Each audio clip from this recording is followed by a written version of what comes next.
The story's the same every year. Light the candles, blow them out, eat the cake. I smile while everyone sings, I party with my friends, I have a few drinks, and I go home. Then, the second the clock hits 3:27, I sit up straight in bed and wait for my bones to break.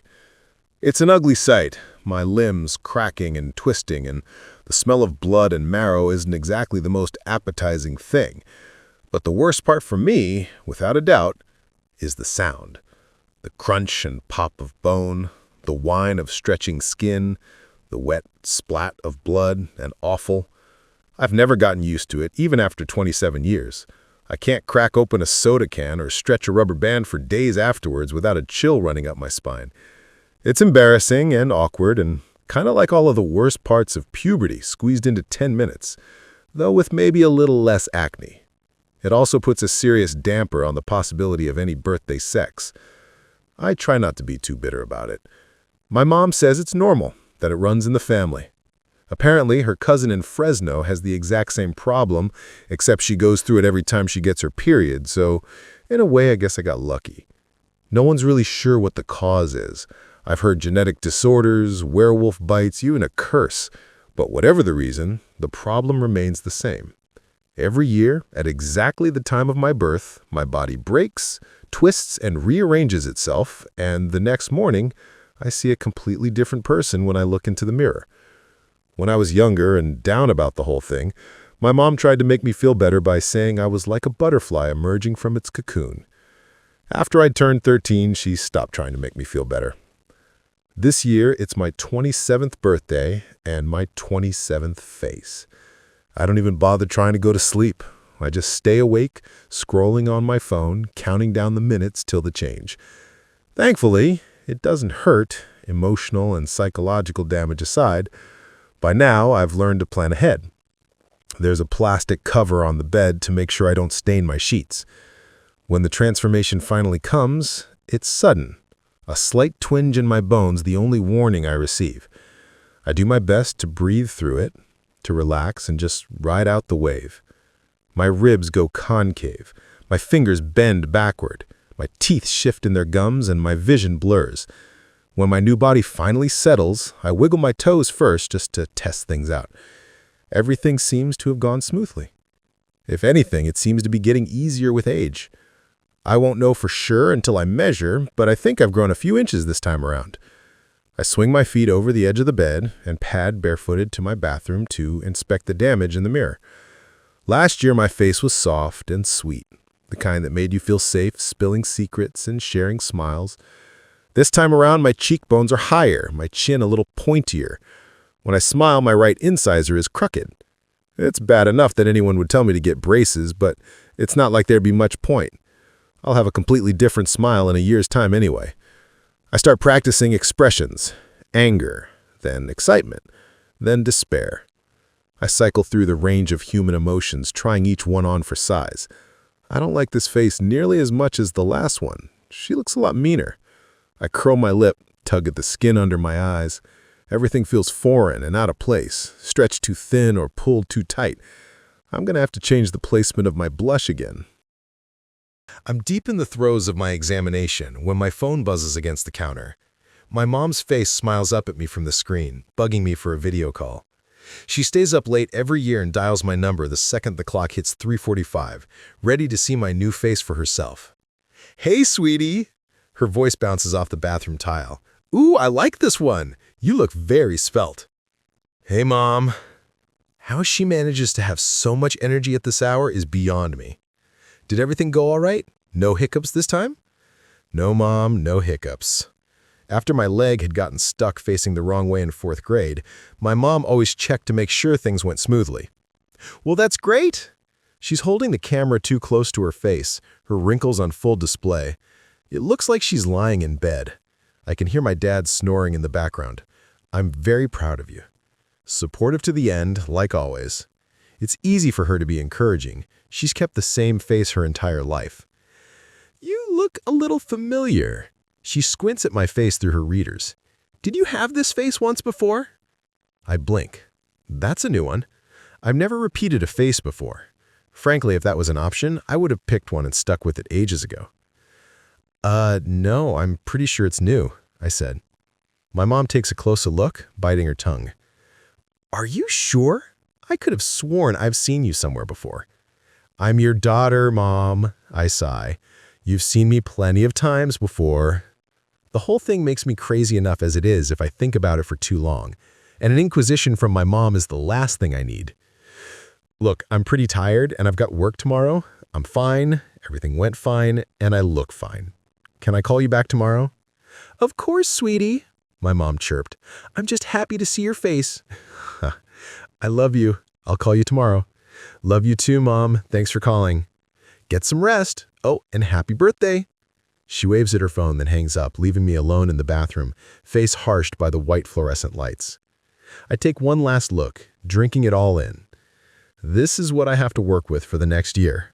Best to get comfortable with it now. The face of a stranger stares back at me, tired and slightly judgmental. My face just looks more sour.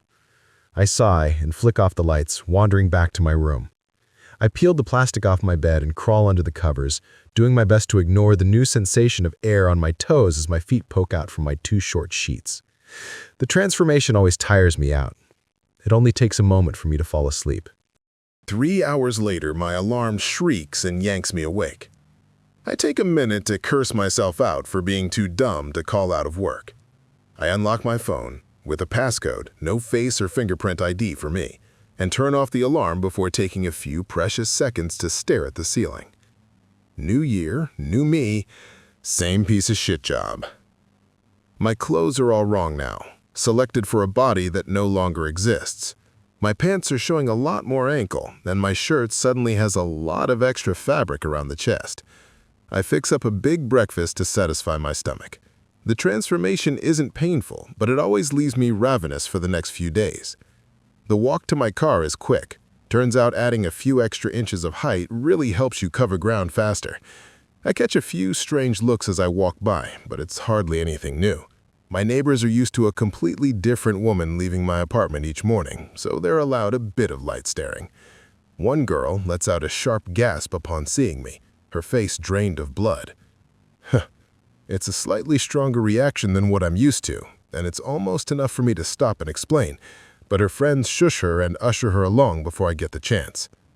My car is cheap and dirty, but it's tolerated quite a few bumps against the curb, and it always waits patiently for me in the parking lot. I feel like my car fit my last face better. My current appearance seems more suited for something sleek and mean, not an old beater. When I hop in, my knees fold up against the steering wheel. The seat hums as I push it back, and I catch another glimpse of my eyes as I adjust the mirrors. The color may be different, but the heavy purple shadows underneath them are something I've gotten used to, no matter what face I wear. The drive to work sucks, like it always does. 27 minutes through gridlock and top 40 hits mixed with the news on the radio. Some prick in green Volvo won't let me merge, and I lay on the horn with gusto. Asshole! My voice is almost louder than the horn, and I make a rude gesture as I draw even with him. The Volvo revs its engine and speeds off, leaving me with a cloud of foul black exhaust. Killed in a drunk driving accident at 3:15. The obnoxiously perky radio host is running down the morning news instead of playing my top 40 hits like any decent radio station should. I crank the dial to the next station in a huff. It goes from depressing news to dad rock from the 70s. I cut to the left lane and try not to smile as I pass the Volvo, now stuck behind an old woman in a beat-up sedan. Work is a different flavor of miserable today. Being a low-level assistant at a PR firm is already a special kind of hell, filled with groveling and matcha lattes. But there's a tension in the air that usually means I'm about to deal with an extra pile of shit. One girl rushes by, tugging on a broken heel with one hand and taking notes on her phone with the other. The intern is in the corner apologizing profusely on a headpiece, sweat beading his brow. The TV on the wall is playing the news at full blast, a much higher volume than my manager normally allows. Lucy says it throws off her internal monologue. But apparently whatever's playing is more important today. Even the news anchor looks a little somber, her blonde wig deflated and limp. She's covering the death of some celebrity, sporting a picture-perfect pout. I can feel a headache pulsing behind my eyes already, I really should have called out. Holly sits at the center of the chaos, phone in hand, feet propped up on her desk, chomping on a stick of electric blue raspberry gum. She's humming a K-pop song I faintly recognize under her breath. "Morning," I say, heading over to the only safe haven. "You know what's going on? It seems kind of tense." "Morning." Holly blows a bubble and scrolls twice. "Not a clue." How the lead receptionist could get away with caring so little was beyond me. "You already sent somebody for coffee?" I ask. I'm hoping the answer is yes. "You know that's your job," she says. Damn it. "Caramel frap with extra whip, please." "I think they said they were out of caramel yesterday." "What?" She groans and finally looks up at me. When she does, her jaw drops. "Whoa, you look different." "My birthday was yesterday, Holly. We've been over this." I know my situation is a little unique, but I've been working here for 5 years. She's had plenty of time to get used to it. She chews on her gum, staring thoughtfully at my face. "You look kind of familiar," she says. "Really?" That's the second time I've heard that today. "Yeah, I swear I've seen you somewhere before." She narrows her eyes and studies my face before snapping her fingers. "Got it. You look just like my cousin Hannah." "Is that a good thing?" I ask. She blows another huge bubble, and it pops over her lips. "I mean, it could be worse." Apparently satisfied, she turns back to her phone. "Oh, by the way, Lucy said she wanted you to stop by her office before you grab coffee. Sorry, forgot to mention it earlier." Great. My headache sharpens to an ice pick jammed into my skull. Lucy's usually too busy dealing with celebrities to focus on the assistants. It's not a great sign if I've got her attention, but there's no choice but to face her down. As I walk to her office, the door swings open and Kirsten runs out, her face shining with tears. That can't be good. I start to feel queasy on top of the headache. Maybe Lucy's in one of her firing moods, and this is the day I finally get let off. "Come in." Her voice sounds suspiciously perky. I journey into the lion's den. Lucy's office is clean and fresh in a way that tells me she rules with an iron fist at home. She's got one of those fancy, multicolored keyboards designed to have quiet keys, and the soothing sounds of water running filter through the speakers. It's all very zen. Lucy's looking out the window, chin in her hand. I'm fully prepared to lose my job. Picking up frappes and Americanos only nets so much good favor. So when she turns around, sees me, and bursts into tears, I'm a little shocked. "Thank God you're all right." She leaps out of her chair and wraps me in a bear hug. I give her an awkward pat on the back. Yeah, everything's fine," I say. Lucy knows about my problem, but she's never really seemed to worry about me that much. Half of the time, I'm convinced she doesn't really know my name. I'm not sure when we got so close. "I was so worried," she sobs. "What are you talking about?" I gently peel her off of me and look her in the eyes. "This happens every year, Lucy. It was my birthday yesterday." Lucy's brow furrows. "Your birthday?" She trails off. "Wait, Jan, is that—" The tears die abruptly, and she lets me go and takes 3 steps back. Her jaw hang open, her eyes blown wide with fear. I shift uncomfortably. Lucy's been through this whole thing before, so this reaction seems a little unnecessary. I'm half wondering if I managed to miss something on my face during last night's inspection. Maybe I've got a lazy eye. "Of course it's me, Lucy. We've gone over this a few times." I gently prod. Lucy's mouth still hasn't fully closed. I consider whether tossing a paperclip on her tongue would be worth losing my job. Instead of dignifying me with a response, she moves to her desk and furiously types something in with shaking hands. She beckons me over to view her monitor, face grim. She's pulled up a news article, fresh from this morning, with a picture of a grisly car accident splashed front and center. "Young starlet killed in accident." The headline reads. My mouth goes dry. The article continues. Supermodel Megan Rogers was killed in a head-on collision with a drunk driver at 3:15 this morning. Authorities are still searching for the culprit. If you have any tips, call the number below. I know that name. Megan Rogers was one of our clients, a new big name to help out the firm. Lucy had been thrilled about it. I'd never met the lady in person, but I knew she was supposed to be the new hot thing right now. "Explain this," Lucy says. I stare back at her. Sure, her death was sad, but it had nothing to do with me. I'm not sure what you're talking about. I'm walking through a verbal landmine, and I'm worried I've got bigger problems than just losing my job. You will be in a second, Lucy says. She scrolls down a little further through the article, and that's when I see the picture. Same strong nose, same brown eyes, same twist to the upper lip. Hell, even the same crooked incisor. Most damning, though, are the little things. The slope of her shoulders, the curve of her nostrils, the slant of her brow. It's a face that is new to me, but intimately familiar. It's the face of a dead woman, but it can't be. Because it's my own face, clear as day, staring right back at me.